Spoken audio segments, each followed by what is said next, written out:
7 p.m. Eastern Daylight Time, a severe thunderstorm was located over Gillis Springs, 8 miles northeast of Soperton, moving northeast at 25 miles per hour. The following hazards are expected: 60 miles per hour wind gusts and quarter-size hail. Source: radar indicated. The following impacts are expected: hail damage to vehicles is expected. Expect wind damage to roofs, siding, and trees.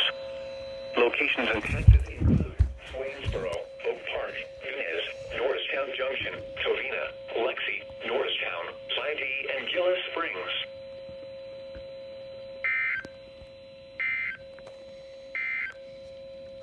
The National Weather Service in Peachtree City